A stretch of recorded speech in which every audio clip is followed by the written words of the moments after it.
திருப்பத்தூர் அருகே நடைபெற்ற மக்களுடன் முதல்வர் சிறப்பு முகாம் கூட்டத்தில் 5000 ரூபாய் மாத சம்பளம் போதவில்லை என முறையிட்ட தூய்மை பணியாளர்களுக்கு பதில் சொல்ல முடியாமல் புன்னகைத்துக் கொண்டே சென்ற மாவட்ட ஆட்சியர்.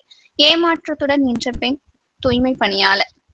திருப்பத்தூர் மாவட்டம் திருப்பத்தூர் ஒன்றியத்திற்குட்பட்ட ஆண்டியப்பனூர், இரணாப்பட்டு மற்றும் குருசிலாப்பட்டு ஆகிய 3 ஊராட்சி பகுதிகளில் உள்ள பொதுமக்களுக்கு குருலாப்பட்டு பகுதியில் உள்ள ஒரு தனியார் நிறுவன வளாகத்தில் மக்களுடன் முதல்வர் திட்டத்தின் கீழ் நடைபெற்ற சிறப்பு முகாமில் மாற்றுத்திறனாளிகள் நலத்துறை, வேளாண்மைத்துறை, தமிழ்நாடு மின்சார வாரியம், வீட்டு வசதி மற்றும் நகர்ப்புற ஊராட்சி துறை, தொழிலாளர் நல வாரியம், வேலைவாய்ப்புத்துறை, சமூக நலத்துறை, உணவு மற்றும் கூட்டுறவுத்துறை உள்ளிட்ட 15க்கும் மேற்பட்ட துறை சார்ந்த அலுவலர்களை கொண்டு பொதுமக்களின் பல்வேறு குறை சம்பந்தமான தீர்வுகளை 1 மாதத்திற்குள் வழங்கும் விதமாக மனுக்கள் பெறப்பட்டன.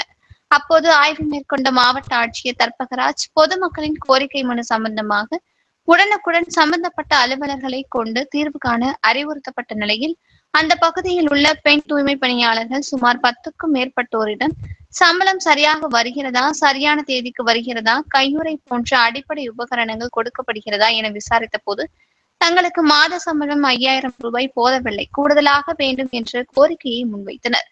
தீர்வு கிடைக்கும் என்று எதிர்பார்த்த பெண் தூய்மை பணியாளர்களுக்கு மாவட்ட ஆட்சியரின் புன்னகை மட்டுமே பதிலாக கிடைத்ததால் ஏமாற்றத்துடன் நின்றார்.